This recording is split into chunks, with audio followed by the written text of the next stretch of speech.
بسم الله الرحمن الرحيم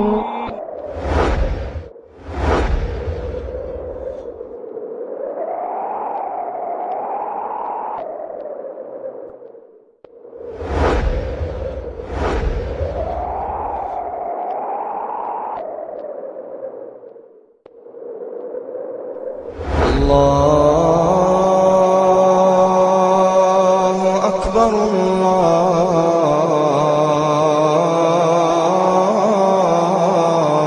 الله أكبر أشهد أن لا إله إلا الله أشهد أن محمد رسول. لیکن وہ کون سی عبادت ہے جس کو اللہ کے رسول جناب محمد رسول اللہ صلی اللہ علیہ وسلم نے اپنی آنکھوں کا نور قرار دیا؟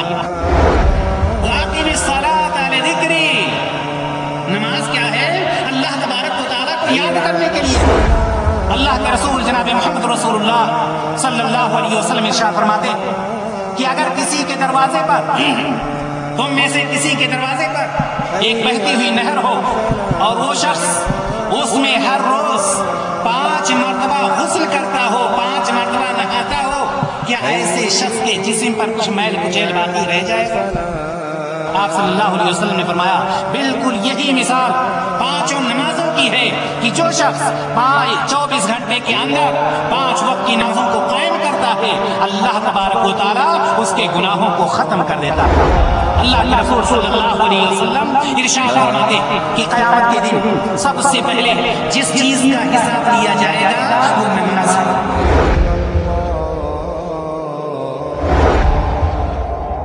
اتل ما اوحي اليك من الكتاب واقم الصلاة ان الصلاة تنهى عن الفحشاء والمنكر ولذكر الله أكبر والله يعلم ما تصنعون.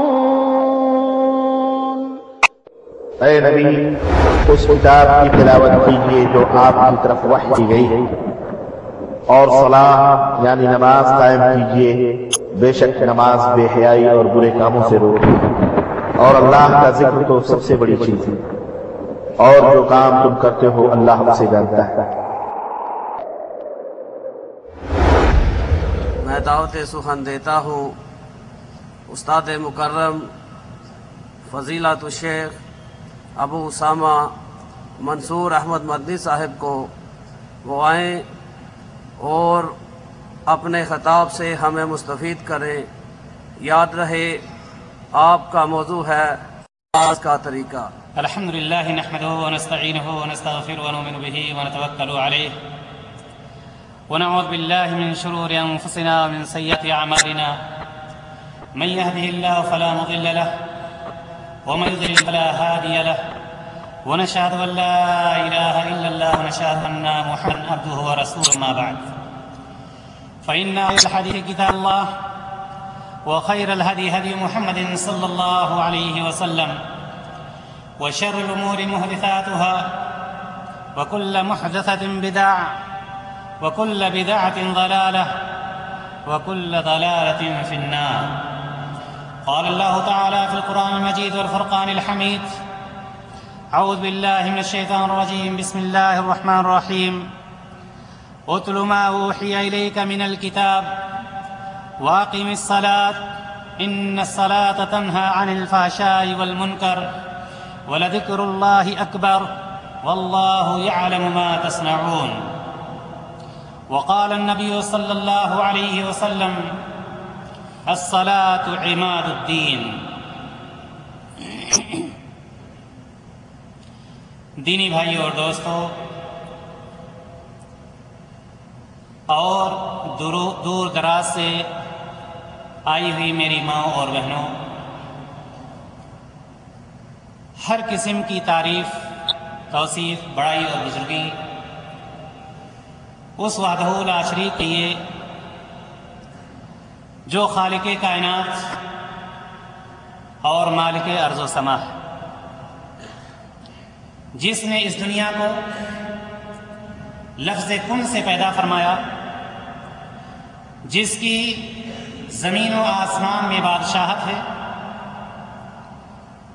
اس اللہ رب العزت نے جس نے ہمارے آپ کے اوپر بے شمار احسانات کیے ہیں، اللہ رب العزت کی ذات جس نے ہمیں اور آپ کو دانا اور بینا بنایا،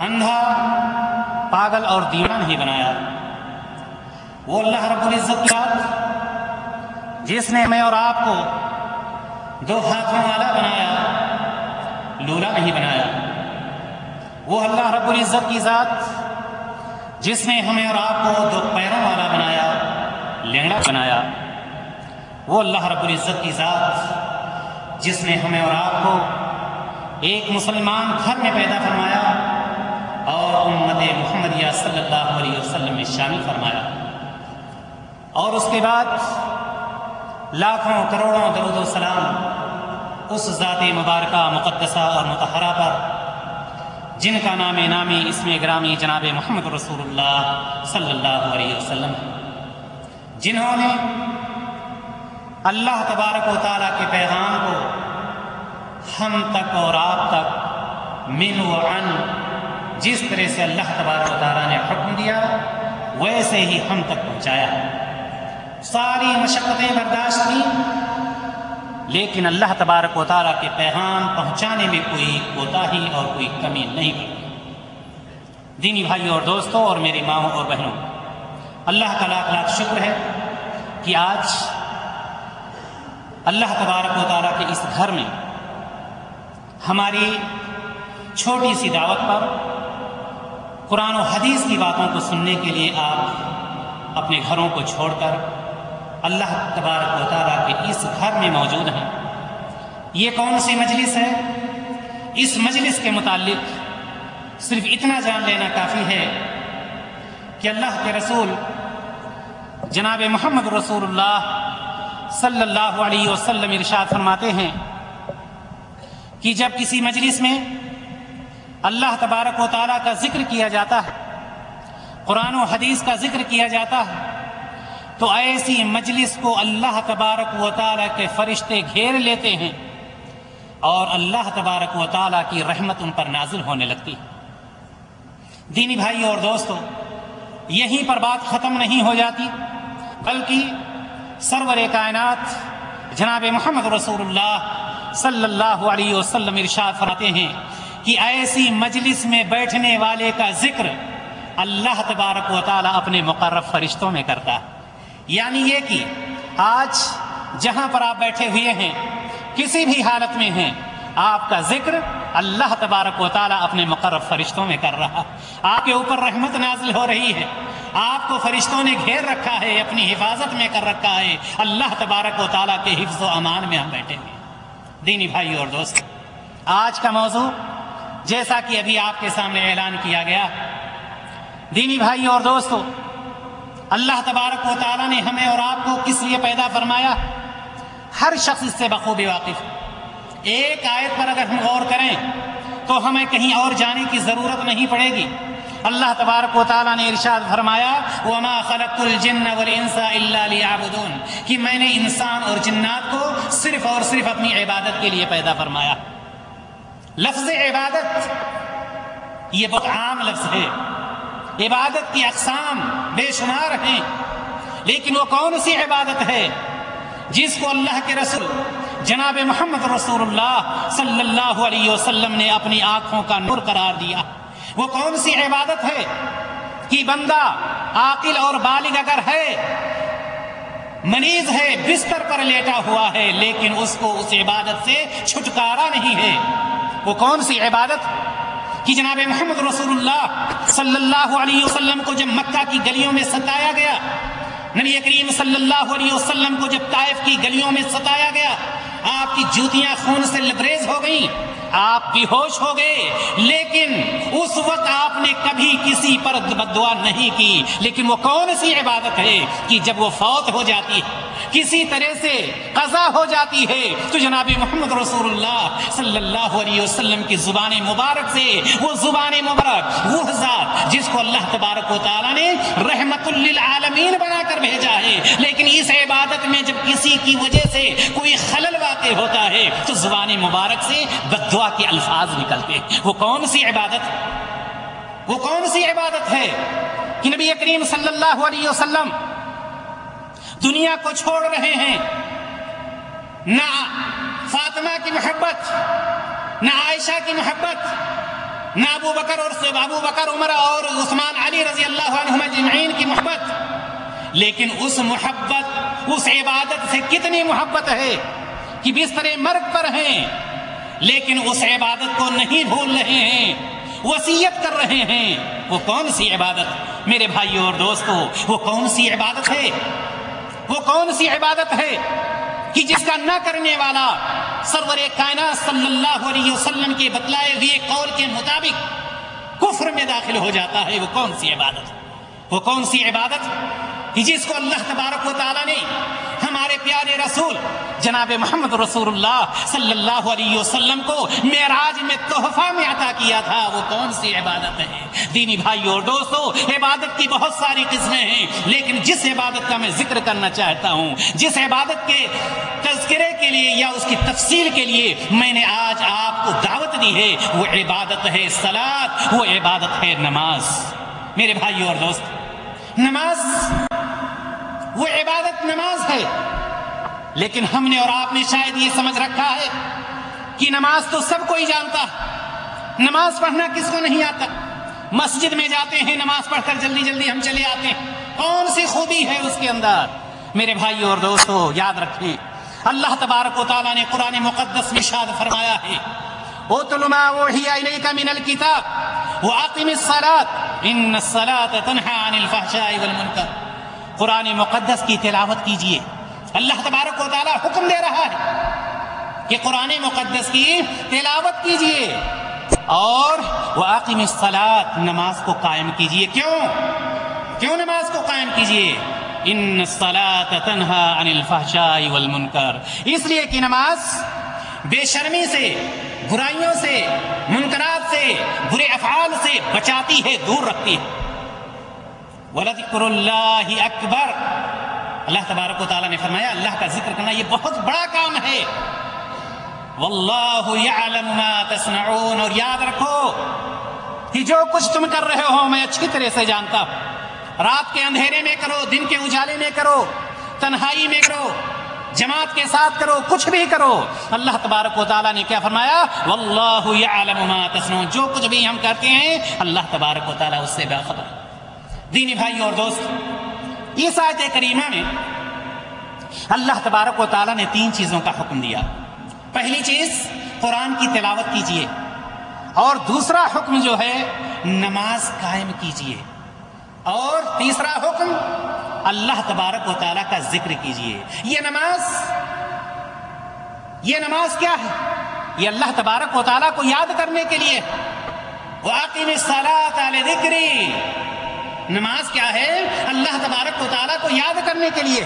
لیکن آئیے ہم دیکھیں کہ اس نماز کے متعلق سرور کائنات جناب محمد رسول اللہ صلی اللہ علیہ وسلم نے کیا ارشاد فرمایا۔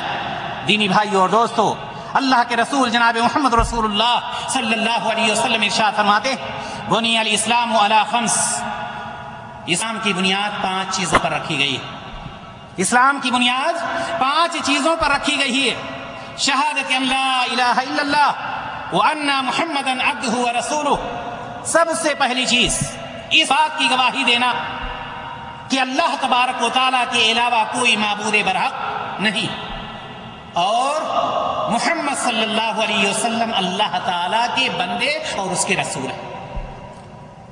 اس کلمہ توحید کے بعد اس ارکان اسلام میں جس چیز کا حکم، جو رکن آ رہا ہے وہ رکن ہے وہ اقام الصلاۃ، نماز کا قائم کرنا، وہ ایتاء الزکوٰۃ، وہ صوم رمضان، وہ حج البیت۔ یہ 5 ارکان ہیں جس کو ہم اور آپ ارکان اسلام کے نام سے کرتے ہیں۔ ارکان اسلام کا ایک اہم رکن کلمہ شہادت کے بعد نماز کا قائم کرنا، یہ وہ نماز ہے جس کے بارے میں ہم اور آپ اچھی طرح سے جانتے ہیں کہ یہ نماز، اس کا حکم صرف ہمیں نہیں دیا گیا، ہم سے پہلی امتوں کو بھی، ہم سے پہلے انبیاء جو گزرے ہیں ان کو بھی اس کا حکم دیا گیا۔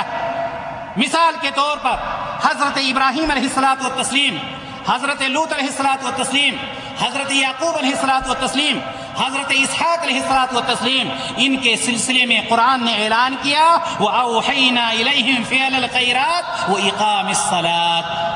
اللہ تبارک و تعالیٰ نے کیا فرمایا؟ اور ہم نے ان کی طرف نیک کاموں کے کرنے اور نمازوں کے قائم کرنے کی وحی کی ہے۔ کس چیز کی وحی کی؟ نیک کام کرنے کے لیے اور نماز کے قائم کرنے کے لیے۔ اسی طرح سے حضرت اسماعیل علیہ الصلوۃ والتسلیم کے متعلق اللہ تبارک و تعالیٰ ارشاد فرماتا وَكَانَ يَأْمُرُ أَهْلَهُ بِالصَّلَاةِ۔ کیا فرمایا اللہ تبارک و تعالیٰ نے؟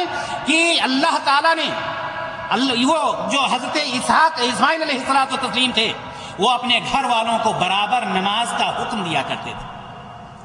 حضرت عیسیٰ علیہ الصلوۃ والتسلیم فرماتے ہیں وَأَوْصَانِي بِالصَّلَاةِ وَالزَّكَاةِ، اللہ تعالیٰ نے مجھ کو نماز اور زکوٰۃ کا حکم دیا ہے کہ ہم نماز کو قائم کریں اور ہم زکوٰۃ دیتے رہیں۔ اسی طرح سے حضرت لقمان علیہ الصلوۃ والتسلیم اپنے بیٹے کو حکم دیتے ہیں یا بنی اقم الصلاۃ، اے بیٹے نماز کو قائم کرو۔ دینی بھائیو اور دوستو، میں بتلانا یہ چاہتا ہوں کہ یہ پہلے کے انبیاء جو گزرے ہیں ان کو بھی نماز کے قائم کرنے کا حکم دیا گیا۔ آپ اچھی طرح سے جانتے ہیں کہ نماز ایک ایسی عبادت ہے کہ نماز کا قائم کرنے والا اللہ تبارک و تعالیٰ اس کے گناہوں کو دھل دیتا ہے، گناہوں سے پاک و صاف ہو جاتا ہے۔ اللہ کے رسول جناب محمد رسول اللہ، بخاری کی روایت، اللہ کے رسول صلی اللہ علیہ وسلم ارشاد فرماتے ارائیتم لو ان نہرا بباب احدکم یغتسل فیہ کل یوم 5 مرات هل يبقى من درنه شيء؟ قالوا لا يبقى من درنه شيء۔ قال فكذلك صلوات الخمس۔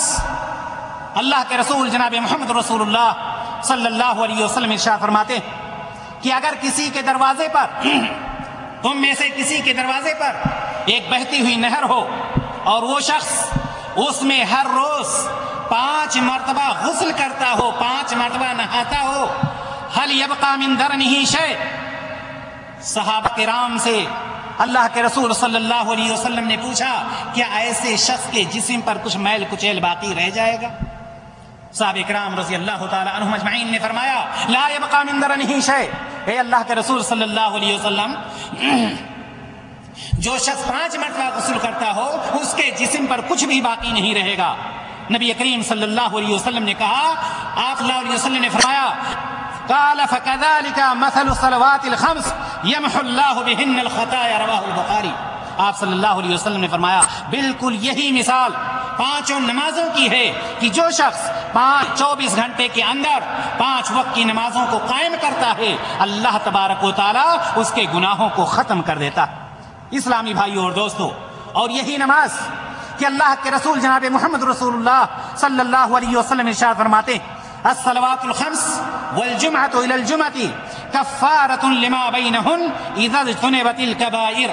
اللہ کے رسول صلی اللہ علیہ وسلم نے فرمایا کہ جو شخص 5 وقت کی نمازیں قائم کرتا ہے اور جمعہ سے جمعہ تک، ایک جمعہ سے لے کر دوسرے جمعہ تک، پہلا جمعہ بھی پڑھتا ہے اور دوسرے جمعہ کو بھی پڑھتا ہے، لیکن وہ شخص کبیرہ گناہوں کے قریب نہیں جاتا ہے، تو یہ نمازوں کا قائم کرنا اللہ کے رسول صلی اللہ علیہ وسلم نے فرمایا کہ یہ نمازیں اس کے گناہوں کے لیے کفارہ بن جاتی ہیں، یعنی اس کے گناہ سب ختم ہو جاتے ہیں۔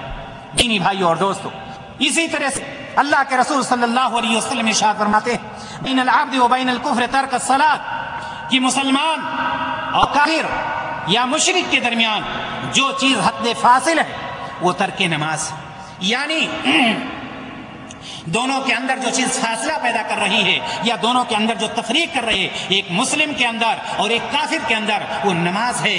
یعنی یہ کہ مسلم جو ہوگا ضرور نماز پڑھے گا اور کافر نماز نہیں پڑھ سکتا۔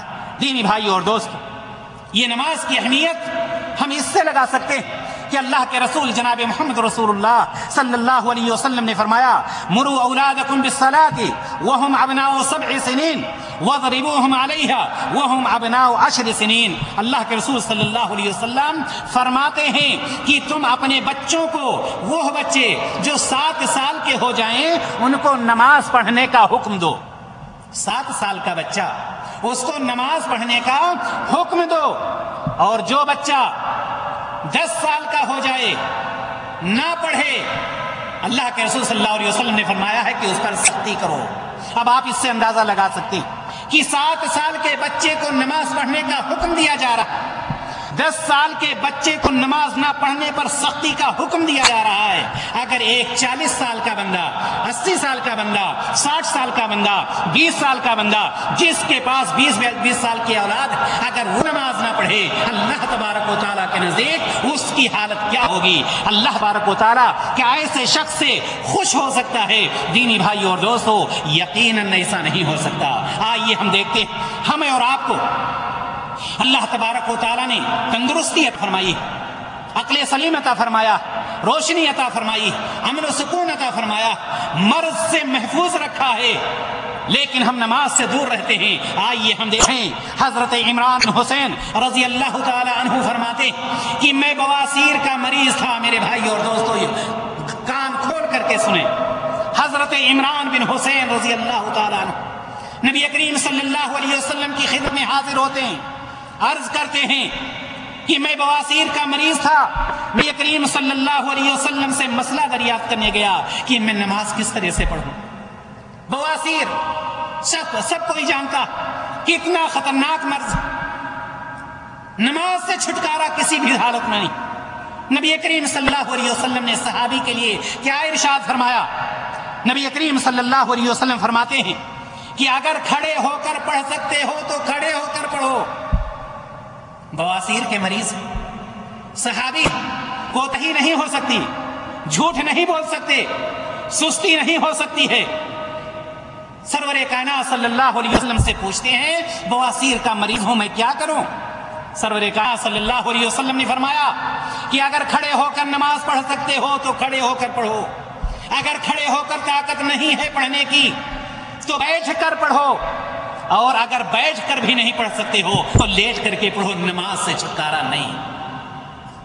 کہاں ہے ہم اور آپ؟ اگر اللہ تبارک و تعالیٰ کسی کو اس مرض میں مبتلا کر دے، اللہ تعالیٰ ہر شخص کو محفوظ رکھے، وہ کیا کرے گا؟ کیا وہ مسجد تک جا سکتا ہے؟ لیکن جب اللہ تبارک و تعالیٰ نے ہم اور آپ کو سارے مرض سے محفوظ رکھا ہے، ساری چیزوں سے محفوظ رکھا ہے، امن و شانتی دے رکھا ہے، تو ہمیں اور آپ کو یہ چاہیے کہ ہم اللہ تبارک و تعالیٰ کا شکریہ ادا کریں۔ میرے بھائی اور دوستو، یہ وہ نماز ہے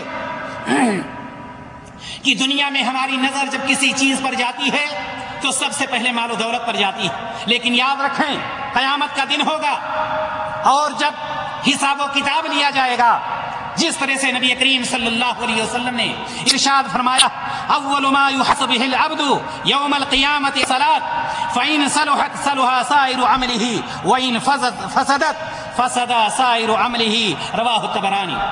اللہ کے رسول صلی اللہ علیہ وسلم ارشاد فرماتے کہ قیامت کے دن سب سے پہلے جس چیز کا حساب لیا جائے گا وہ نماز ہے۔ نماز کے بارے میں پوچھا جائے گا کہ نماز کتنا قائم کر کے آئے ہو، کتنی نمازیں پڑھ کر کے آئے ہو، یہ پہلا سوال ہوگا، پہلا سوال۔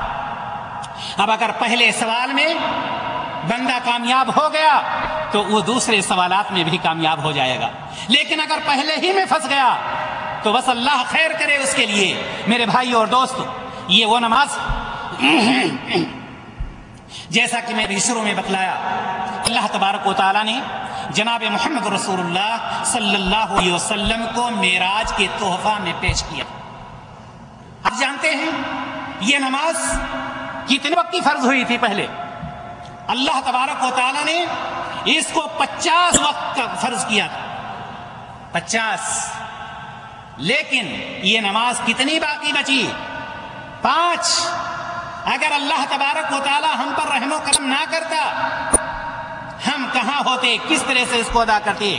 حضرت انس بن مالک رضی اللہ تعالیٰ عنہ کہتے ہیں کہ معراج کی رات آپ پر یعنی نبی کریم صلی اللہ علیہ وسلم پر 50 وقت کی نمازیں فرض ہوئیں، پھر کم ہوتے ہوتے 5 رہ گئیں۔ آخر میں اللہ تبارک و تعالیٰ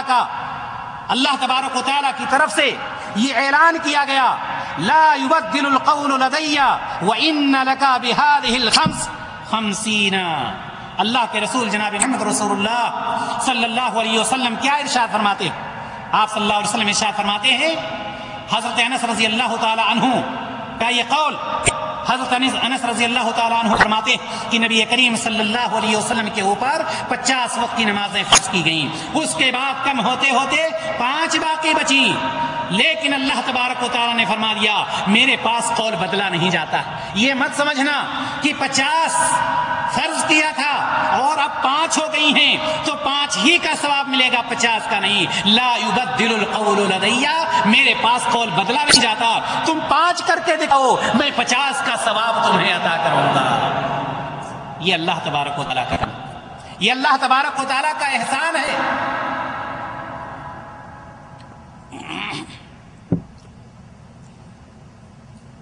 دینی بھائی اور دوستو، 50 کے بدلے کتنا ہم پا رہے ہیں؟ 5 کر کے 50 کا حاصل کر رہے ہیں، لیکن اس کے لیے بھی ہم تیار نہیں ہیں۔ لیکن آئیے ہم اور آپ دیکھیں، یہ اتنا بڑا مقام اس عبادت کا، اتنی اہمیت اور فضیلت اس نماز کی، آپ جانتے ہیں اللہ کے رسول جناب محمد رسول اللہ صلی اللہ علیہ وسلم نے فرمایا، من عمل عملا لیس علیہ امرنا فہو رد، کہ جس نے کوئی ایسا عمل کیا جس کو نبی کریم صلی اللہ علیہ وسلم نے کیا نہیں ہے، کرنے کا حکم نہیں دیا ہے، تو وہ عمل اللہ تبارک و تعالیٰ کے نزدیک مقبول نہیں ہے، مردود ہے۔ کیوں؟ اس لیے کہ اللہ تبارک و تعالیٰ فرماتا ہے وما آتاکم الرسول فخذوہ وما نہاکم عنہ فانتہوا، جو نبی تم کو دے اس کو لے لو اور جن چیزوں سے منع کریں ان سے باز آ جاؤ۔ نبی کریم صلی اللہ علیہ وسلم نے اس عبادت کے بارے میں کیا ارشاد فرمایا؟ آپ صلی اللہ علیہ وسلم نے فرمایا صلو کما رأیتمونی اصلی۔ آج یہاں پر ہمارے بھائی بھی موجود ہیں اور ہماری مائیں اور بہنیں بھی موجود ہیں، ہم دونوں کو لے کر چلنا چاہتے ہیں کہ ہمیں نماز کس طرح سے پڑھنی ہے، عورتوں کی نماز کیا ہے، مردوں کی نماز کیا ہے۔ نبی کریم صلی اللہ علیہ وسلم نے عورتوں کے لیے کیا فرمایا ہے اور مردوں کے لیے کیا فرمایا۔ سب سے پہلے آپ یہ جان لیں کہ اللہ کے رسول جناب محمد رسول اللہ صلی اللہ علیہ وسلم نے ارشاد فرمایا، بخاری کی روایت، کہ صلو کما رأیتمونی اصلی، نماز تم ویسے ہی پڑھو جس طرح سے مجھے نماز پڑھتے ہوئے دیکھتے ہو۔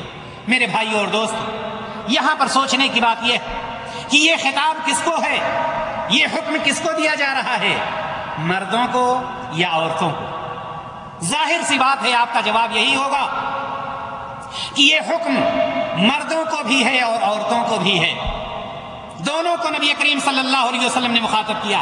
یہ مرد یہاں پر خاص نہیں ہے کہ مردوں کی نماز کچھ اور ہے عورتوں کی نماز نہیں۔ آپ صلی اللہ علیہ وسلم نے فرمایا صلو کما رأیتمونی اصلی، نماز پڑھو جس طرح سے مجھے نماز پڑھتے ہوئے دیکھتے ہو۔ آئیے ایک صحابی کا واقعہ، حضرت ابو ہریرہ رضی اللہ تعالی عنہ اس کے راوی ہیں، بخاری مسلم کی روایت ہے کہ ایک شخص مسجد نبوی میں داخل ہوتا ہے، نبی کریم صلی اللہ علیہ وسلم مسجد کے ایک کونے پر تشریف فرما ہے، وہ شخص مسجد میں داخل ہو کر نماز پڑھتا ہے اور نماز پڑھ کر کے نبی کریم صلی اللہ علیہ وسلم کے پاس آتا ہے، کہتا ہے السلام علیکم۔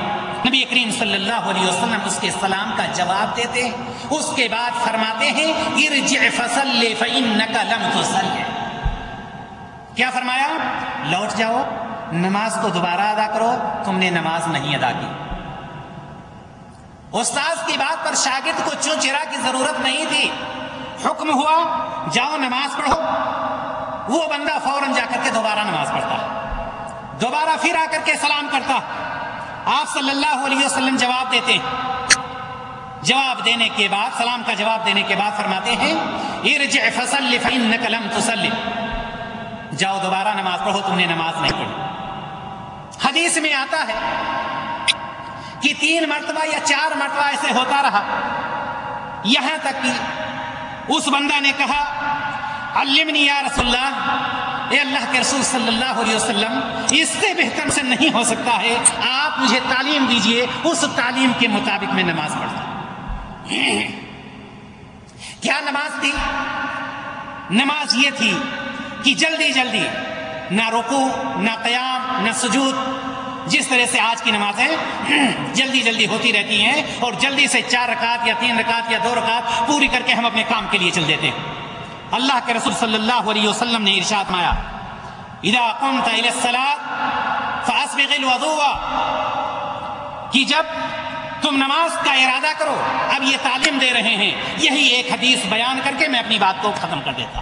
یہ پوری تعلیم حدیث میں کہ ہمیں نماز کس طرح سے پڑھنی چاہیے۔ اللہ کے رسول صلی اللہ علیہ وسلم نے فرمایا، اذا قمت الى الصلاة فاسبغ الوضوء، جب تم نماز کا ارادہ کرو یا نماز کے لیے کھڑے ہو تو سب سے پہلے چاہیے کہ مکمل طور پر وضو۔ آپ جانتے ہیں کہ وضو نماز کے لیے شرط، مکمل طور پر، یہ نہیں کہا وضو کرو، مکمل طور پر وضو کرو جس طرح سے وضو کیا جاتا ہے۔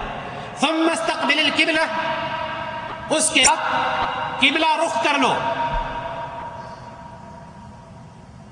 فکبر، قبلہ رخ ہونے کے بعد اللہ اکبر کہو۔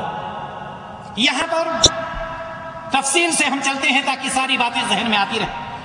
قبلہ رخ کیا ایک شخص نے، اب یہاں پر دیکھنا یہ ہے کہ سب سے پہلے نیت کی ضرورت ہوتی ہے۔ نیت کس طرح سے کی جائے گی؟ نیت کا طریقہ کیا ہے میرے دینی بھائی اور دوستوں اور میری ماں اور بہنیں؟ نیت کوئی بھی عبادت ہو، حج کو چھوڑ کر، حج میں دونوں زبان سے بھی نیت ہے اور دل سے بھی نیت، لیکن باقی ساری عبادتیں، کسی بھی عبادت میں زبان سے نیت نہیں۔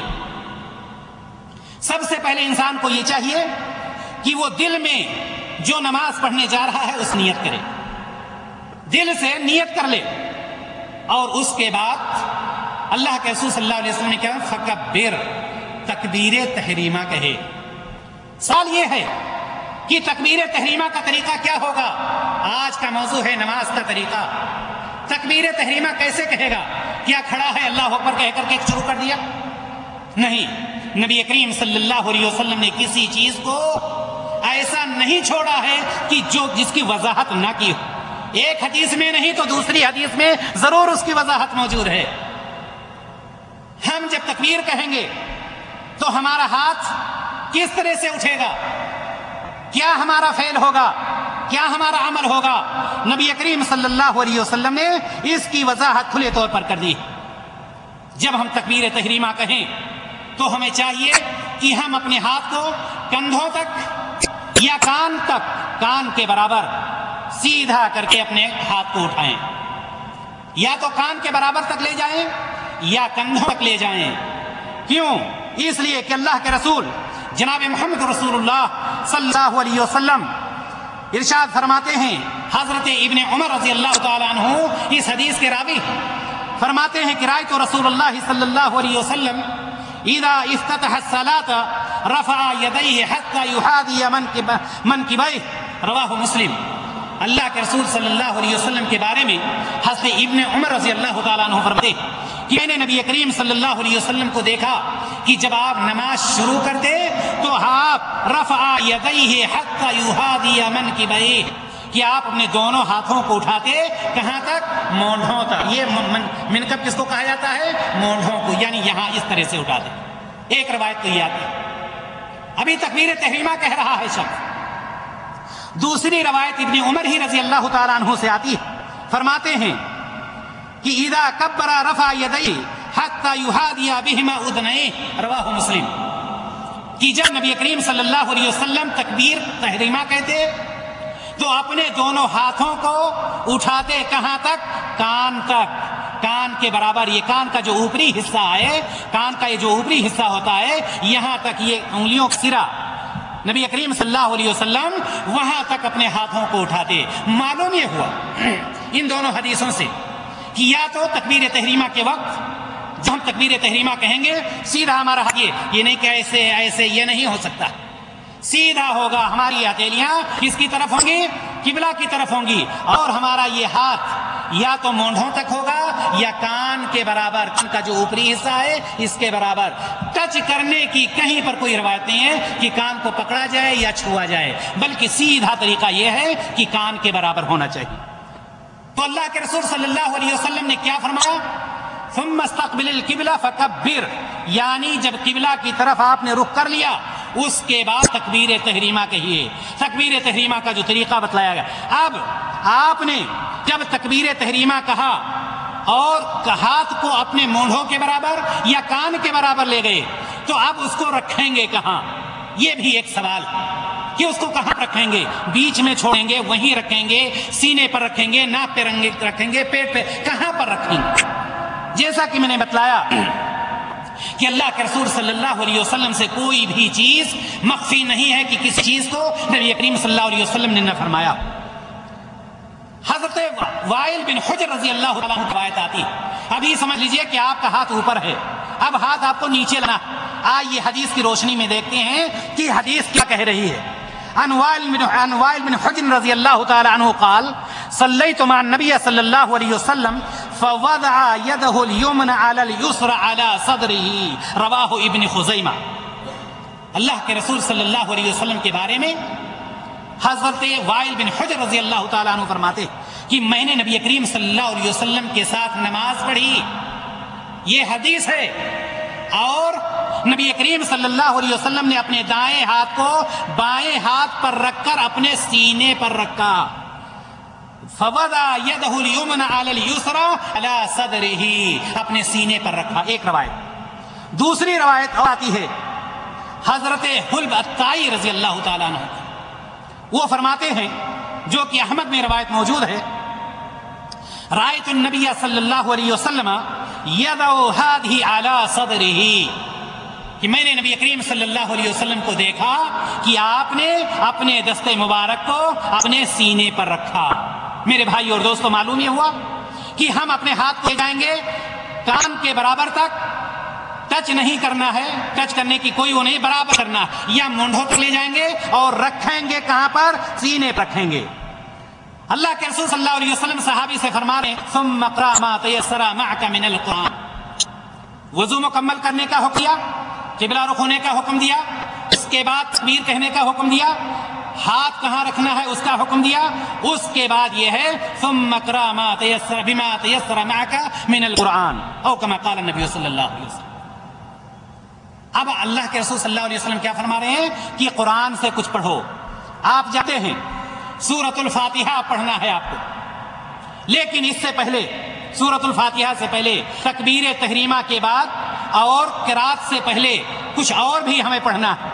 مختلف دعائیں ہیں، یا تو دعائے ثنا پڑھ لیں جس کو اللہم باعث بینی و بینہ کہا جاتا ہے پوری دعا، یا سبحانک اللہم و بحمدک تبارک اسمک وتعالی جدک ولا الہ غیرک. اس کے علاوہ بھی دعائیں آتی ہیں، اس کو پڑھ لیں. اور اس کے پڑھنے کے بعد ہمیں سورۃ الفاتحہ پڑھنا.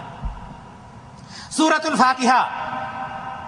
الفاتحہ یہ آپ سمجھ لیں کہ ہر رکعت میں ہر شخص کے لیے، چاہے وہ مقتدی ہو یا امام ہو، یعنی تنہا نماز پڑھ رہا ہو یا جماعت کے ساتھ نماز پڑھ رہا ہو، سورۃ الفاتحہ ہر رکعت میں ہر شخص کو پڑھنا لازمی. کیوں؟ اس لیے کہ نبی کریم صلی اللہ علیہ وسلم ارشاد فرماتے ہیں عن عبادہ بن صامت رضی اللہ تعالی عنہ ان رسول اللہ صلی اللہ علیہ وسلم قال لا صلاة لمن لم يقرأ بفاتحة الكتاب رواہ البخاری. عبادہ بن صامت رضی اللہ تعالی عنہ سے روایت کہ نبی کریم صلی اللہ علیہ وسلم نے فرمایا وہ رکعت نہیں جس میں سورہ فاتحہ نہیں پڑھی گئی. اب چاہے وہ مقتدی ہے، چاہے وہ امام ہے، مرد ہے، عورت ہے، اس کو یہی طریقہ اپنانا. اور یاد رکھیں یہ جو طریقہ بتلایا جا رہا ہے یہ مردوں کے لیے بھی ایسے ہی تکبیر تحریمہ وہ بھی کہیں گی جس طرح سے مرد کہیں گے، اس میں کوئی تفریق نہیں. لا صلاة لمن لم يقرأ بفاتحة الكتاب. دوسری روایت عبادہ بن صامت رضی اللہ تعالیٰ عنہ فرماتے کہ ہم آپ صلی اللہ علیہ وسلم کے پیچھے صبح کی نماز پڑھ رہے تھے. نبی کریم صلی اللہ علیہ وسلم کو قرات کرنا مشکل ہو گئی اس حالت میں. جب نبی کریم صلی اللہ علیہ وسلم نماز سے فارغ ہوئے تو آپ صلی اللہ علیہ وسلم نے فرمایا شاید تم لوگ بھی امام کے پیچھے قرات کرتے ہو. تو عبادہ بن صامت رضی اللہ تعالیٰ عنہ فرماتے ہیں ہم نے کہا کہ جی ہاں ہم بھی قرات کرتے ہیں۔ اللہ کے رسول صلی اللہ علیہ وسلم نے کیا فرمایا؟ لا تفعلوا، ایسا مت کرو، امام کے پیچھے قرات مت کرو، الا بفاتحۃ الکتاب، فرمایا لا تفعلوا الا بفاتحۃ الکتاب، ایسا مت کرو یعنی امام پیچھے نہ پڑھو مگر صرف سورہ فاتحہ، فإنه لا صلاة لمن لم يقرأ بها، رواہ احمد والترمذی، اس لیے کہ جس شخص نے سورہ فاتحہ نہیں پڑھی اس کی نماز نہیں ہوگی۔ یعنی یہ کہ دوسری صورتیں پڑھنے کا حکم نہیں دیا گیا، لیکن یہ حکم دیا گیا کہ سورہ فاتحہ آپ ضرور پڑھیے۔ اسی طرح سے تیسری روایت سورہ فاتحہ کے بارے میں حضرت ابو ہریرہ رضی اللہ تعالیٰ عنہ سے آتی ہے۔ عن ابی ہریرہ رضی اللہ تعالیٰ عنہ قال قال نبی صلی اللہ علیہ وسلم من صلی صلاة لم يقرأ فيها بأم القرآن فهي خداج، رواہ مسلم۔ اللہ کے رسول صلی اللہ علیہ وسلم نے فرمایا حضرت ابو ہریرہ رضی اللہ تعالیٰ عنہ کہ جس نے کوئی نماز پڑھی اور اس میں ام القرآن یعنی سورۃ الفاتحہ نہیں پڑھا، وہ نماز ناقص ہے، فہی خداج یعنی غیر و کامل، یعنی ناقص مانی جاتی ہے وہ رکعت اور وہ نماز۔ میرے بھائی اور دوست، اب سورہ فاتحہ پڑھنے کا حکم دیا اللہ کے رسول صلی اللہ علیہ وسلم۔ سورہ فاتحہ کے اخیر میں آپ جانتے ہیں آمین کہا جاتا ہے۔ ایک ایک چیز کو ہم لے کر کے ایک طرف سے چل رہے ہیں۔ سورہ فاتحہ کے اخیر میں آمین کہا جاتا ہے۔ آمین یہاں پر بھی مسئلہ ایک ہے کہ کیسے آمین کہیں گے۔ آئیے ہم دیکھیں نبی کریم صلی اللہ علیہ وسلم نے اس کے بارے میں ارشاد فرمایا۔ عن وائل بن حجر رضی اللہ تعالی عنہ قال كان رسول اللہ صلی اللہ علیہ وسلم اذا قرأ ولا الضالین قال آمین ورفع صوته، رواہ ابو داؤد والترمذی۔ اللہ کے رسول صلی اللہ علیہ وسلم کے بارے میں حضرت وائل بن حجر رضی اللہ تعالیٰ عنہ فرماتے ہیں کہ جب غیر المغضوب علیہم ولا الضالین کہتے تو اس کے بعد آمین کہتے تھے، ورفع صوته، اور اپنی آواز کو بلند کرتے تھے۔ اس بلند کرنے کے بارے میں ایک دوسری روایت آتی ہے اور حضرت وائل بن حجر رضی اللہ تعالیٰ عنہ اس کے بھی راوی فرماتے ہیں سمعت النبی صلی اللہ علیہ وسلم قرأ غیر المغضوب علیہم الضالین قال آمین ومد بها صوته۔ اللہ کے رسول صلی اللہ علیہ وسلم، رواہ ترمذی و احمد۔ اللہ کے رسول صلی اللہ علیہ وسلم کے بارے میں کہ میں نے سنا کہ جب نبی اکرم صلی اللہ علیہ وسلم نے غیر المغضوب علیہم الضالین پڑھا تو اس کے بعد آمین کہا اور اپنی آواز کو لمبی کیا، یعنی بلند آواز سے آپ صلی اللہ علیہ وسلم نے آمین کہا۔ دینی بھائی اور دوستو، یہ تو بات ہو گئی سورہ فاتحہ تک۔ آگے اللہ کے رسول صلی اللہ علیہ وسلم صحابی کو کیا بتلا رہے ہیں؟ ثم ارکع حتی تطمئن راکعا، جب آپ نے سورہ فاتحہ پڑھ لیا اور اس کے بعد کوئی سورت پڑھ لی تو اس کے بعد آپ کو کیا کرنا ہے؟ رکوع کرنا ہے۔ رکوع کا طریقہ کیا ہونا چاہیے اور رکوع میں جائیں گے کیسے، ہمیں یہ چیز سب سے پہلے جان لینی چاہیے۔ حضرت ابن عمر رضی اللہ تعالیٰ عنہ کہتے ہیں کہ میں نے آپ صلی اللہ علیہ وسلم کو دیکھا کہ جب آپ صلی اللہ علیہ وسلم نماز شروع کرتے رفع یدیہ حتی یحاذی منکبیہ وقبل ان یرکع واذا رفع من الرکوع ولا يرفعهما بین السجدتین، رواہ البخاری مسلم۔ حضرت ابن عمر رضی اللہ تعالی عنہ کی روایت فرماتے ہیں کہ جب نبی کریم صلی اللہ علیہ وسلم نماز شروع کرتے تھے تو تکبیر تحریمہ کہتے وقت رفع الیدین کرتے، اور جب رکوع میں جاتے تو رفع الیدین کرتے، اور جب رکوع سے اٹھتے تب رفع الیدین کرتے، ولا يرفعهما بین السجدتین، لیکن دونوں سجدوں کے درمیان نہیں کرتے تھے۔ معلوم یہ ہوا کہ جب اب ہمیں کیا کرنا ہے؟ ہمیں رکوع کرنا ہے، رکوع میں جانا ہے۔ آپ سورہ فاتحہ پڑھ چکے، کوئی سورت پڑھ چکے، اب رکوع میں جاتے وقت آپ اپنے ہاتھوں کو کندھوں کے برابر یا کان کے برابر لے جائیں گے اور رکوع میں چلے جائیں گے۔ رکوع میں کیسے جائیں گے؟ کیا رکوع میں گئے اور کھڑے ہوئے ہیں آدھا اور آدھا؟ اللہ کے رسول صلی اللہ علیہ وسلم ثم ارکع حتی تطمئن راکعا، رکوع چاہیے، بالکل پیٹھ آپ کی سیدھی ہونی چاہیے، یہ نہیں کیسے ہو سر آپ کی اٹھی ہوئی، سر اٹھا ہوا ہو، نہیں، بالکل سیدھی پیٹھ ہونی چاہیے، سر بھی بالکل برابر ہونا چاہیے، یہ دونوں حصہ، پورا حصہ بالکل برابر ہونا چاہیے۔ ایک بات، دوسری بات یہ کہ رکوع حتی تطمئن راکعا، یہاں تک کہ رکوع میں آپ کو اطمینان حاصل ہو جائے. یہ نہیں کہ رکوع گئے اور فوراً اٹھ گئے. یہی وجہ تھی کہ صحابی کو نبی کریم صلی اللہ علیہ وسلم فرماتے تھے ارجع فصلی فإنک لم تصلی، جاؤ دوبارہ. کیا کوئی رکوع نہیں چھوڑ رہے تھے، وہ سجدہ نہیں چھوڑ رہے تھے، کوئی چیز، بس جلدی جلدی نماز ہو رہی تھی. نہ رکوع اچھے سے ہو رہا تھا، نہ سجدہ اچھے سے ہو رہا تھا، جس کی وجہ سے نبی کریم صلی اللہ علیہ وسلم نے فرمایا گویا کہ تم نے نماز ہی نہیں پڑھی. تو حتی تطمئن راکعا، اب یہاں پر رکوع میں جا کر رکوع کی دعا وہ شخص پڑھے گا سبحان ربی العظیم یا دوسری دعائیں جو بھی ثابت ہیں، دعائیں پڑھ لیا، سیدھا وہ شخص بالکل پیٹھ سیدھی کر کے رکوع میں وہ کھڑا ہوا. اب وہ سمیع اللہ لمن حمدہ کہہ کر کے اٹھنا چاہتا. ایسے اٹھتے ہوئے وہ کیا کرے گا؟ ظاہر سی بات ہے جیسا کہ پہلی روایت بخاری اور مسلم کی آئی کہ وہ شخص جب رکوع سے اٹھے گا تو رکوع سے اٹھتے وقت رفع الیدین کرے گا. رفع الیدین یعنی کندھے ہاتھ اٹھائے یا کان کے برابر تک ہاتھ لے جائے. رفع الیدین کے بارے میں بہت سارے مشاکل آتے ہیں، کچھ لوگ کہتے ہیں یہ صحیح ہے، کچھ لوگ کہتے ہیں یہ غلط نہیں، یہ غلط ہے اور یہ ہے ایسا ہے. لیکن آئیے اس کو بھی سمجھ لیتے ہیں. پہلی بات بخاری اور مسلم کی روایت آپ سامنے پیش کی جا چکی. آئیے کچھ علماء کے اقوال ہم دیکھتے ہیں، ان کے فتاوے کیا رفع الیدین کے بارے میں.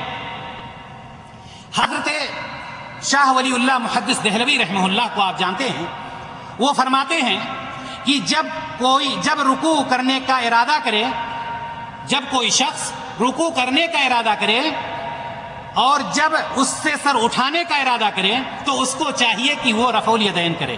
حجت اللہ البالغہ میں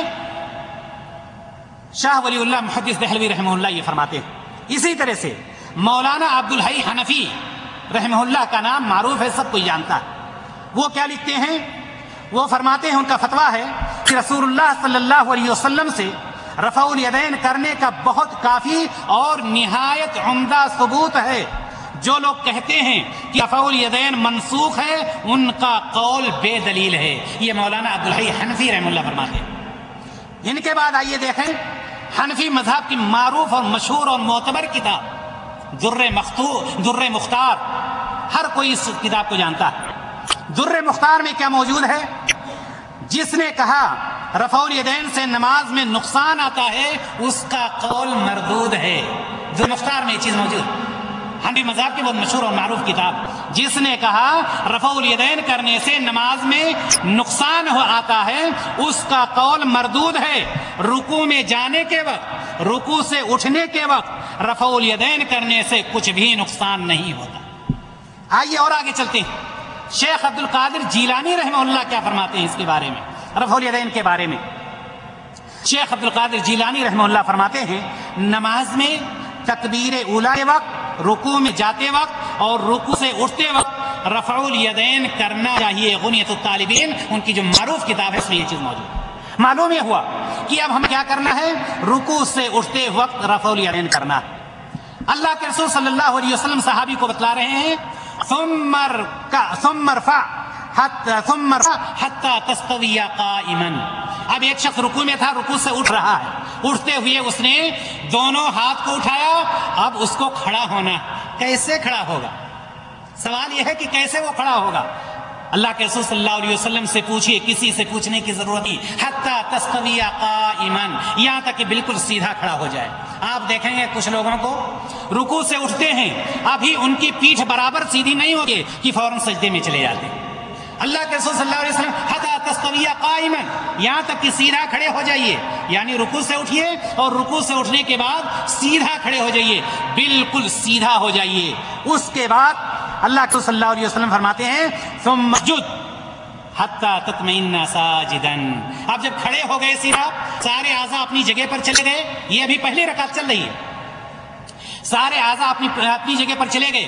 آپ صلی اللہ علیہ وسلم نے فرمایا سبھی کو ثم اسجد، اب آپ سجدے میں جائیے. سجدہ کیسا ہو، سجدہ کیسے کریں گے اس کو بھی ہم دیکھ لیں، اور میری مائیں اور بہنیں بھی ساتھ میں رہیں. سجدہ میں بہت تفریق کی جاتی ہے کہ عورتوں کا سجدہ ایسا ہوگا، مردوں کا سجدہ ایسا ہوگا. میرے بھائی اور دوستوں اور میری ماں اور بہنوں، میں نے پہلے بتلایا کہ نبی کریم صلی اللہ علیہ وسلم نے فرمایا صلو کما رأیتمونی اصلی، نماز پڑھو جس طرح سے مجھے پڑھتے ہوئے دیکھتے ہو، مرد ہو عورت ہو سب کی نماز ایک طرح ہوگی، کسی کے سجدے میں کوئی فرق نہیں ہوگا۔ سجدہ سب سے پہلی بات آپ یہ سمجھ لیں، اللہ کے رسول صلی اللہ علیہ وسلم ارشاد فرماتے ہیں امرت ان اسجد علی 7 اعظم علی الجبہہ والیدین والرکبتین واطراف القدمین، متفق علیہ۔ اللہ کے رسول صلی اللہ علیہ وسلم فرماتے ہیں مجھے حکم دیا گیا 7 اعضاء پر سجدہ کرنے کا، مرد ہو عورت ہو جوان ہو بوڑھا ہو کوئی بھی ہو، 7 اعضاء پر سجدہ کرنے کا حکم دیا گیا۔ 7 اعضاء کون سے ہیں؟ پیشانی اور یہ دونوں ایک، جبہہ اس کو دونوں کو ایک مانا گیا، یہ دونوں لگے ہونے چاہیے، والیدین دونوں پنجے، والرکبتین دونوں گھٹنے، واطراف القدمین اور پیر کی انگلیاں زمین پر لگی ہوئی ہوں گی۔ یہ 7 اعضاء ہیں جس پر سجدہ کرنے کا حکم دیا گیا۔ اب سجدہ کیسے ہوگا؟ کیا عورتوں کے لیے جو بتلایا جاتا ہے کہ عورتیں اپنے ران ہی پر بیٹھی رہیں، ان کا ہاتھ کوہنی ان کے پیٹ سے لگا رہے، زمین پر چپکی رہے، کیا یہ حکم دیا گیا ہے؟ نہیں، جواب ہے نہیں۔ جیسے مردوں کو حکم دیا رہا ہے ایسے ہی عورتوں کو بھی حکم دیا جا رہا ہے، وہ بھی ویسے ہی سجدہ کریں گی۔ ان کے دونوں ہاتھ، پیشانی اور ناک، دونوں گھٹنے اور دونوں قدم، یہ ہاتھ بغل کا حصہ ان کا بھی خالی ہوگا، دور ہوگا، پیٹ اور ران سے میں بیچ میں فاصلہ ہوگا۔ حدیث میں آتا ہے اتنا فاصلہ ہونا چاہیے کہ بکری کا بچہ اگر گزرنا چاہے تو اس کے نیچے سے گزر جائے۔ سجدہ میں آپ کے یہ بغل کا حصہ اتنا کھلا ہوا ہو کہ باہر دور کا شخص صاف اس بغل کو دیکھ سکتا ہو، نہ کہ چمڑا کر کے جس طرح سے یہ بتلایا جاتا ہے کہ عورتیں بیٹھی رہیں، خاص طور سے عورتوں کے بارے میں بالکل وہ جیسے بیٹھی ہیں سر کو لے جا کر کے سجدے میں گرا لیتی۔ یہ چیز نبی کریم صلی اللہ علیہ وسلم سے ثابت نہیں، بلکہ یہ ہے کہ وہ بھی ایسے ہی سجدہ کریں گی جس طرح سے ایک مرد سجدہ کرتا ہے۔ اللہ کے رسول صلی اللہ علیہ وسلم نے فرمایا اعدلوا فی السجود، سجدہ میں اعتدال کرو، ولا یبسط احدکم ذراعیہ انبساط الکلب، رواہ البخاری و مسلم۔ اللہ کے رسول صلی اللہ علیہ وسلم نے فرمایا سجدہ میں اعضاء کو اعتدال میں رکھو، اور تم میں سے کوئی اپنے بازو کو سجدے میں کتے کی طرح نہ بچھائے، یعنی جس طرح سے کتا اپنے ہاتھ کو بچھا کر کے بیٹھ جاتا ہے، نہیں، ہمارا ہاتھ بالکل اٹھا ہونا چاہیے، یہ پنجہ صرف لگا ہوگا، یہ کوہنی زمین سے دور ہوگی، نہ کہ زمین پر لگی ہوئی ہو، چاہے وہ مرد ہو چاہے عورت ہو، ہر ایک کو ایک ہی حکم دیا گیا ہے۔ اس لیے ہم اور آپ کو یہ چاہیے کہ سجدے کی حالت میں جب ہم جائیں تو ہماری کوہنی اٹھی نہیں چاہیے، اور دونوں پنجے ہمارے لگے ہوں، پیشانی اور ناک لگی ہو، گھٹنے لگے ہوں، اور دونوں پیروں کے کنارے حصے یعنی انگلیاں بھی ہوئی ہوں۔ اس کے بعد آئیے ہم دیکھتے ہیں کہ اللہ رسول صلی اللہ علیہ وسلم آگے کیا ارشاد فرماتے ہیں، اذا سجدت فضع کفیک وارفع مرفقیک، رواہ مسلم۔ اللہ کے رسول صلی اللہ علیہ وسلم نے فرمایا جب تم سجدہ کرو تو اپنی ہتھیلیاں زمین پر رکھو اور کوہنیاں زمین سے اٹھائے رکھو۔ اب یہ بتلائیے مردوں کے لیے یا عورتوں کے لیے؟ ظاہر سی بات ہے ہر ایک کے لیے، زمین سے اٹھائے رکھنے کے لیے اللہ تبارک و تعالی اللہ کے رسول صلی اللہ علیہ وسلم نے حکم دیا۔ اللہ کے رسول صلی اللہ علیہ وسلم آگے کیا فرماتے ہیں، ایک شخص سجدے میں ہے، ابھی سجدے میں ہے، 7 اعضاء پر وہ سجدہ کر رہا ہے، اب اس کا کیا حکم دے رہے ہیں نبی کریم صلی اللہ علیہ وسلم، ثم ارفع، اس کے بعد اٹھیے، پہلے سجدے میں ہے بھی شخص، پہلے سجدے سے اٹھیے، حتی تطمئن جالسا، یہاں تک کہ سیدھے بیٹھ جائیے۔ پہلے سجدہ سے اٹھنا ہے اور بیٹھنا ہے۔ آپ دیکھیں کتنے لوگوں کو کہ پہلے سجدے سے اٹھے، ابھی پورا بیٹھے بھی نہیں تھے کہ پھر سجدے میں چلے گئے۔ نبی کریم صلی اللہ علیہ وسلم فرماتے ہیں حتی تطمئن جالسا، یہاں تک کہ بالکل اطمینان ہو جائے، بیٹھنے کے اطمینان ہو جائے۔ اور کیا وہاں کوئی دعا بھی ہے؟ وہ لوگ جو فوراً سجدے میں جاتے ہیں، ظاہر سی بات ہے دعا کا کوئی موقع ہی نہیں ملتا ان کو، لیکن نبی کریم صلی اللہ علیہ وسلم نے ان دونوں سجدوں کے بیچ میں بھی دعا فرمایا ہے، اللہم اغفر لی وارحمنی واجبرنی وارفعنی واہدنی وعافنی وارزقنی۔ یہ دعا ایک سجدہ کر کے جب انسان بیٹھے، جب اتنی دعا پڑھے گا تو یقیناً وہ اطمینان سے بیٹھ چکا ہوگا، لیکن اگر دعا ہی نہ پڑھنا ہو تو ظاہر سی بات ہے ریڈی میڈ اس کا دوسرا سجدہ تیار ہو جائے گا۔ تو معلوم یہ ہوا کہ پہلے سجدے سے اٹھ کر کے اطمینان سے بیٹھ جائیے، اور اطمینان سے بیٹھنے کے بعد یہ دعا پڑھیے۔ اللہ کے رسول صلی اللہ علیہ وسلم فرماتے ہیں ثم اسجد حتی تطمئن ساجدا، پھر دوسرا سجدہ کیجیے۔ یہ دوسرا سجدہ کرنے کا حکم ہو رہا ہے۔ دوسرا سجدہ آپ کیسے کریں گے؟ ویسے ہی جیسے آپ نے پہلا سجدہ 7 اعضاء پر کیا ہے، کوہنی کو اٹھائے رکھا ہے، پیٹ کو دور رکھا ہے، ران کو دور رکھا ہے، جو طریقہ بتلایا اسی طرح سے آپ دوسرا سجدہ بھی کریں گے۔ دوسرا سجدہ کر لیے، ثم حتی تطمئن جالسا، دوسرا سجدہ ہو گیا۔ اب دوسرے سجدے سے اٹھنے کے بعد کیا فوراً کھڑے ہو جائیں گے یا بیٹھ کر کے تب کھڑے ہوں گے؟ حدیث جو بتلا رہی ہے حتی تطمئن جالسا، دوسرے سجدے سے اٹھو اور بیٹھ جاؤ یہاں تک کہ اطمینان حاصل ہو جائے، اور اطمینان کے بعد پھر اللہ کے رسول صلی اللہ علیہ وسلم فرماتے ہیں ثم ارفع حتی تستوی قائما، یعنی دوسرے سجدے سے اٹھیے، بیٹھ جائیے، اعضاء اپنی جگہ پر چلے جائیں، اس کے بعد آپ اٹھیے حتی تستوی قائما، یہاں تک کہ سیدھے آپ کھڑے ہو جائیے۔ اللہ کے رسول صلی اللہ علیہ وسلم نے فرمایا ثم افعل ذلك فی صلاتک کلھا، ایک رکعت کا پورا طریقہ بتلایا ایک ایک چیز کر کے، اور اس کے بعد نبی کریم صلی اللہ علیہ وسلم نے فرمایا کہ اسی طرح اپنی پوری نمازوں میں کرتے رہو۔ یہاں پر ایک بات اور یاد رکھیں گے کہ جو شخص 4 رکعت کی نماز پڑھ رہا ہے یا 3 رکعت کی نماز پڑھ رہا ہے، جہاں تک رفع الیدین کی بات، تو جس طرح سے تکبیر تحریمہ کے وقت رفع الیدین کرے گا، رکوع میں جاتے وقت رفع الیدین کرے گا، رکوع سے اٹھتے وقت رفع الیدین کرے گا، لیکن پھر سجدے میں جاتے ہوئے رفع الیدین نہیں کرے گا، نہ دونوں سجدوں کے بیچ میں رفع الیدین کرے گا۔ کہاں وہ کرے گا؟ جب دوسری رکعت پڑھ چکا ہوگا اور تیسری رکعت کے لیے کھڑا ہو رہا ہوگا، تب بھی وہ رفع الیدین ہی کر کے نیت باندھے۔ میرے بھائیو اور دوست، یہ نبی کریم صلی اللہ علیہ وسلم نے ان صحابی نبی کریم صلی اللہ علیہ وسلم کے پاس پہنچے اور جن کی نماز میں خلل دیکھا، آپ صلی اللہ علیہ وسلم نے پورا طریقہ آپ صلی اللہ علیہ وسلم نے یہ فرمایا کہ اس طرح سے نماز پڑھتے رہو۔ معلوم یہ ہوا کہ نبی کریم صلی اللہ علیہ وسلم نے ہمیں اور آپ کو یہ نماز پڑھنے کا طریقہ بتلایا، لیکن جو شخص یہ طریقہ جانتا ہے اس کے باوجود نماز نہیں پڑھتا ہے، آئیے ہم اور آپ دیکھیں کہ اس کے لیے اللہ کے رسول صلی اللہ علیہ وسلم نے کیا ارشاد فرمایا۔ حضرت سمرہ بن جندب رضی اللہ تعالیٰ عنہ فرماتے، روایت ہے ان کی کہ نبی کریم صلی اللہ علیہ وسلم نے فرمایا کہ جو شخص قرآن یاد کر کے بھلا دیتا ہے اور جو فرض نماز پڑھے بغیر سو جاتا ہے، مرد ہو، عورت ہو، جوان ہو، بوڑھا ہو، کوئی بھی ہو، قرآن یاد کر کے بھلا دے، بغیر نماز پڑھے ہوئے سو جائے، اللہ کے رسول صلی اللہ علیہ وسلم نے فرمایا قیامت کے دن اس کا سر پتھر سے کچلا جائے گا۔ یہ بخاری کی روایت ہے، پتھر سے کچلا جائے گا۔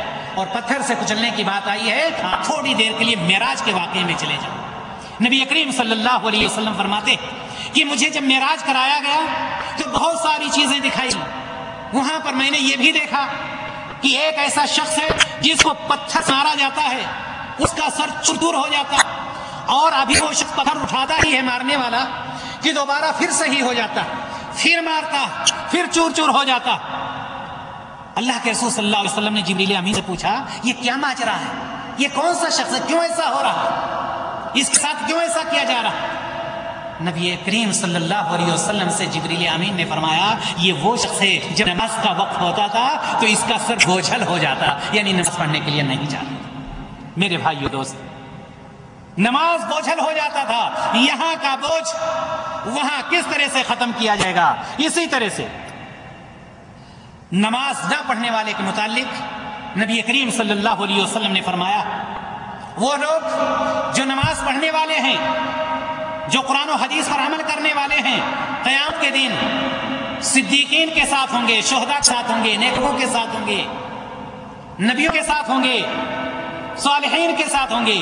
لیکن جو نماز نہیں پڑھنے والے ہیں، نبی کریم صلی اللہ علیہ وسلم نے فرمایا وہ کن کے ساتھ ہوں گے جانتے ہیں؟ فرعون کے ساتھ، حان کے ساتھ، قارون کے ساتھ، ابی بن خلف کے ساتھ. یہ کون سے لوگ ہوں گے؟ کیا ان کو جنت میں اونچے سے اونچا مقام دیا جائے گا؟ نہیں، ان کو جہنم میں سب سے سخت سزا دیا جائے گا. فرعون کو، حامان کو، قارون کو، ابی بن خلف. نبی کریم صلی اللہ علیہ وسلم نے فرمایا ہے کہ جو لوگ نماز نہیں پڑھتے ہیں قیامت کے دن یہ لوگ ایسے ہیروں کے ساتھ ہوں گے. اسی طرح سے وہ لوگ ہمارے بھائی جو نماز کو جلدی جلدی پڑھتے ہیں، یاد رکھیں کہ اللہ کے رسول صلی اللہ علیہ وسلم نے قرآن مقدس میں تقریباً 80 جگہوں سے زیادہ نماز قائم کرنے کا حکم دیا ہے اللہ تبارک و تعالیٰ نے. اور نبی کریم صلی اللہ علیہ وسلم نے بے شمار حدیثوں میں فرمایا. لیکن نمازیوں کے لیے آ رہا ہے فویل للمصلین الذین هم عن صلاتهم ساہون. یہ نمازیوں کے لیے آ رہا ہے.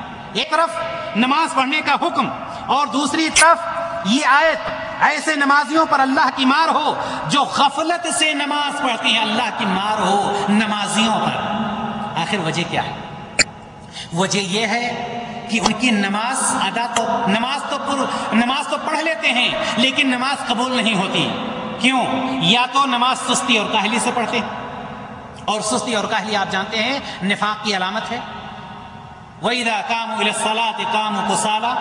منافقوں کے بارے میں قرآن اعلان کرتا ہے کہ جب یہ نماز کے لیے کھڑے بھی ہوتے تھے بڑی سستی کے ساتھ انگڑائی لیتے ہوئے جہاں آ رہی ہے کسی طرح سے جا کر 1 رکعت 2 رکعت پڑھا اور وہاں سے چلے آئے.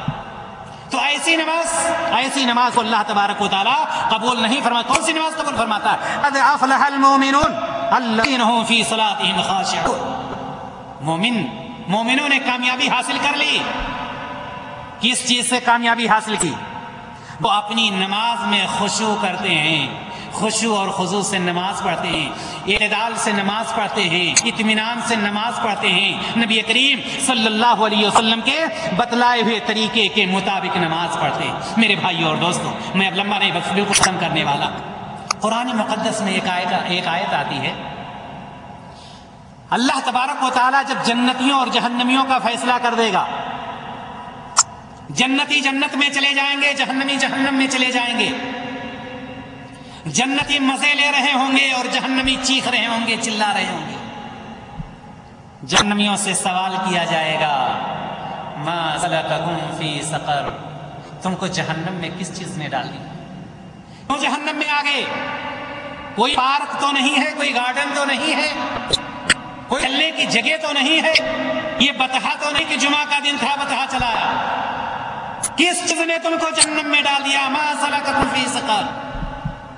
کیا جواب ہوگا؟ میرے بھائیو اور دوستو، جس طرح سے پہلی حدیث آپ کے سامنے بیان کی گئی کہ قیامت کے دن بندہ سے سب سے پہلے جس چیز کے بارے میں سوال کیا جائے گا وہ نماز ہے. یہ جہنمی جب جہنمی سے سوال کیا جائے گا کہ تم کو جہنم میں کس چیز نے ڈالا، کس خوشی کی وجہ سے آئے، کیا وجہ ہے آنے کی؟ ہم لوگ تو جنت میں ٹہل رہے ہیں، تم جہنم میں کیسے پہنچ گئے؟ تو اس کا جواب کیا ہوگا؟ اس کا جواب ہوگا لم نک من المصلین. ہم نماز نہیں پڑھا کرتے. نماز ہم سمجھتے ہیں نماز کوئی چیز ہے ہی نہیں. نماز موضوع بتلا دیجئے تو کوئی درس میں حاضر ہونے کے لیے تیار ہی نہیں ہوتا. نماز کیا چیز ہے؟ لم نک من المصلین. ہم جہنم میں اس لیے پہنچے ہیں کہ ہم نماز نہیں پڑھا کرتے تھے، جس کی وجہ سے اللہ رب العزت نے ہمیں جہنم میں ڈال دیا. میرے بھائی اور دوست، اللہ کے رسول جناب محمد رسول اللہ صلی اللہ علیہ وسلم سے سوال کیا گیا. یہ ان بھائیوں کے لیے جو نماز بے ٹائی کر کے پڑھتے ہیں. اللہ کے رسول صلی اللہ علیہ وسلم سے سوال کیا عبداللہ بن مسعود رضی اللہ تعالیٰ عنہ نے کہ ای العمل احب الی اللہ. اے اللہ کے رسول صلی اللہ علیہ وسلم، اللہ تبارک و تعالیٰ کے نزدیک سب سے بہترین عمل کون سا ہے؟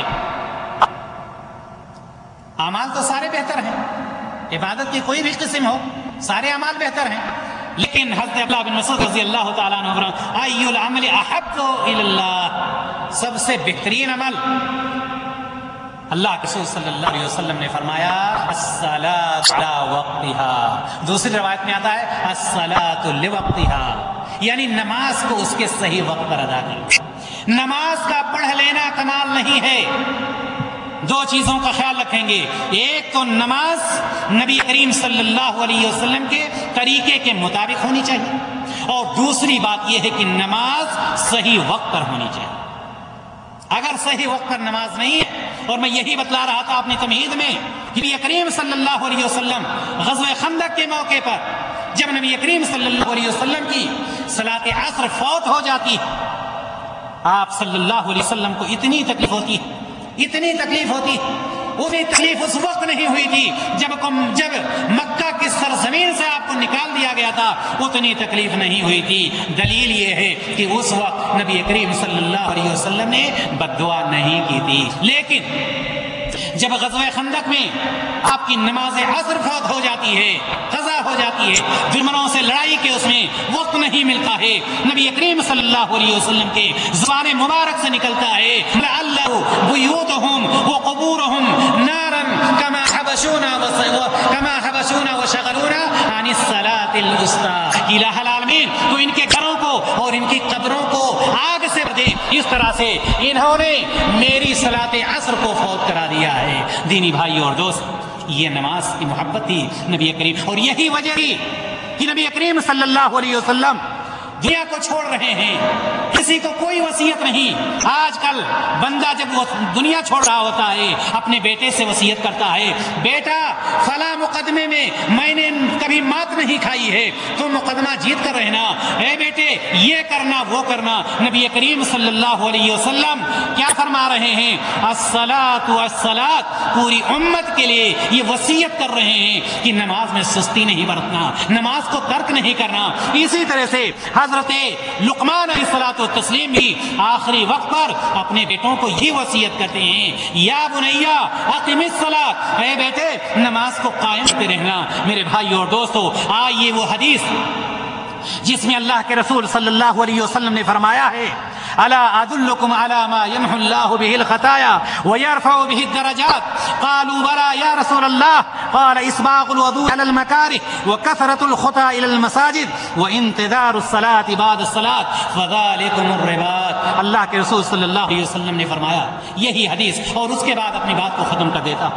اللہ کے رسول صلی اللہ علیہ وسلم اپنے صحابہ کو مخاطب کرتے ہیں، اے میرے صحابیوں، الا ادلکم علی ما یمحو اللہ بہ الخطایا ویرفع بہ الدرجات، میں صحابیوں کیا ایک ایسا نسخہ نہ بتا دوں، کیا ایک ایسا عمل نہ بتلا دوں جس پر عمل کر کے تمہاری خطائیں ختم ہو جائیں اور تمہارے درجات اللہ تبارک و تعالی بلند کر دے؟ صحابہ نے فرمایا قالوا بلی یا رسول اللہ، اے اللہ کے رسول صلی اللہ علیہ وسلم آپ ضرور بتلائیے وہ کون سا نسخہ ہے، وہ کون سا عمل ہے جس کے ذریعے سے ہم گناہوں سے دور ہو جائیں گے اور اللہ تبارک و تعالی ہمارے اعمال میں ہمارے درجات کو بلند کر دے گا۔ اللہ کے رسول صلی اللہ علیہ وسلم نے فرمایا اسباغ الوضوء مکارہ، سب سے پہلی چیز کراہیت کے باوجود، ناپسندیدگی کے باوجود، پریشانیوں کے باوجود وضو کرنا۔ ٹھنڈی رات ہوتی ہے، فجر کی نماز ہے، مؤذن کہہ رہا ہے الصلاۃ الصلاۃ حی علی الصلاۃ حی علی الفلاح الصلاۃ خیر من النوم۔ شیطان معاش کر رہا ہے، لیکن جو اللہ کا نیک بندہ ہوتا ہے پریشانی ہو رہی ہے، پانی ٹھنڈا ہے، موسم ٹھنڈا ہے، کمرے سے نکلنے کا دل نہیں کہتا ہے، لیکن اللہ تبارک و تعالیٰ کا خوف اس کے دل بیٹھا ہوا ہے، دروازہ کھولتا ہے، باہر نکلتا ہے، ٹھنڈے پانی سے وضو کرتا ہے اور اللہ تعالیٰ کے سامنے سجدہ ریز ہو جاتا ہے۔ ایک تو ایسا بندہ ہے، ایک ایسا بندہ ہے۔ دوسری چیز اللہ رسول صلی اللہ علیہ وسلم نے فرمایا وَكَثْرَةُ الْخُطَىٰ إِلَى الْمَسَاجِدِ، زیادہ سے زیادہ مسجدوں کی طرف چل کر جانا۔ مسجدوں کی طرف کون جائے گا؟ مسجدوں کی طرف وہی جائے گا جس کو نماز پڑھنا ہے۔ آپ سب اپنے اپنے محلے میں دیکھیں، جو نمازی ہوتے ہیں وہ مد اذان ہوتی ہے مسجد کی طرف جا رہے ہیں، اور جو نمازی نہیں ہوتے ہیں محلے میں مہینہ گزر جاتا ہے، سال گزر جاتا ہے، کوئی نہیں دیکھتا، صرف وہ اپنا گھر اور اپنی دکان یا اپنی فیکٹری یا اپنی کمپنی وہیں تک جاتے ہیں۔ وَكَثْرَةُ الْخُطَىٰ إِلَى الْمَسَاجِدِ، زیادہ سے زیادہ نماز مسجد کی طرف جانا۔ وَإِنْتِظَارُ الصَّلَاةِ بَعْدَ الصَّلَاةِ، ایک نماز کے بعد دوسری نماز کا انتظار کرنا، یاد رکھیں گے اس چیز کو، ایک نماز کے بعد دوسری نماز کا انتظار کرنا۔ ابھی آپ نے عشاء کی نماز پڑھی ہے، فجر کا انتظار ہے، نبی کریم صلی اللہ علیہ وسلم فرماتے ہیں کہ اگر کوئی بندہ ایسی حالت میں رہتا ہے، دوسری نماز کے انتظار میں رہتا ہے، گویا کہ وہ نماز ہی میں رہتا ہے۔ میرے بھائی اور دوستو، انما الاعمال بالنیات، عمل کا دار و مدار نیت پر۔ خلاصہ کلام یہ کہ نبی کریم صلی اللہ علیہ وسلم نے ہمیں ایک طریقہ بتلایا ہے کہ ہم نماز کیسے قائم کریں، نماز کو کیسے ادا کریں، نماز کب قبول ہوگی۔ دینی بھائی اور دوستو، ہم سب کے اوپر یہ واجب ہے کہ ہم پہلی بات جس طرح سے نبی کریم صلی اللہ علیہ وسلم نے نماز پڑھنے کا حکم دیا ہے اسی طرح سے نماز پڑھیں، جو نماز کا وقت ہے اسی وقت پر نماز پڑھیں۔ اگر ہم ایسی ہی نماز پڑھتے ہیں تو یقیناً اللہ تبارک و تعالی ہماری نماز کو قبول فرمائے گا، اس لیے کہ اللہ تعالیٰ نے خود ہی فرمایا ہے وَمَا آتَاكُمُ الرَّسُولُ فَخُذُوهُ وَمَا نَهَاكُمْ عَنْهُ فَانْتَهُوا، کہ جو تم کو رسول دیں اس کو لے لو اور جس سے رسول منع کریں اس سے رک جاؤ۔ مجھے جو رسول نے بتلایا ہے ہم یہ عقیدہ رکھ کر اس پر عمل کریں کہ یہ میرے نبی کا عمل ہے، میرے نبی کا حکم ہے، میں اپنی نبی کی اتباع میں، نبی کی اطاعت میں یہ عمل کر رہا ہوں۔ یقیناً انشاءاللہ تعالی اللہ رب العزت اس عمل کو قبول فرمائے گا۔ یہیں پر میں اپنی بات کو ختم کرتا ہوں اس دعا کے ساتھ کہ اللہ تبارک و تعالی ہم تمام لوگوں کو نبی کریم صلی اللہ علیہ وسلم کے بتلائے ہوئے طریقے کے مطابق نماز ادا کرنے کی توفیق عطا فرمائے۔ الہ العالمین، ماضی میں جو غلطیاں ہو گئی ہوں تو بخش دے، تو غفور رحیم ہے، لا علم کی بنا پر ہے۔ الہ العالمین، آج ہم اس مجلس میں یہ وعدہ کرتے ہیں کہ جس طرح سے نبی کریم صلی اللہ علیہ وسلم کا طریقہ مجھے بتلایا گیا ہے انشاءاللہ تعالی ہم اسی طرح سے عمل کریں گے، تجھ کو راضی کرنے کی کوشش کریں گے اور اپنے گناہوں کو ختم کرنے کی کوشش کریں گے۔ الہ العالمین، تو غفور رحیم ہے، تو بخشنے والا ہے۔ وآخر دعوانا ان الحمدللہ رب العالمین۔ السلام علیکم ورحمۃ اللہ وبرکاتہ۔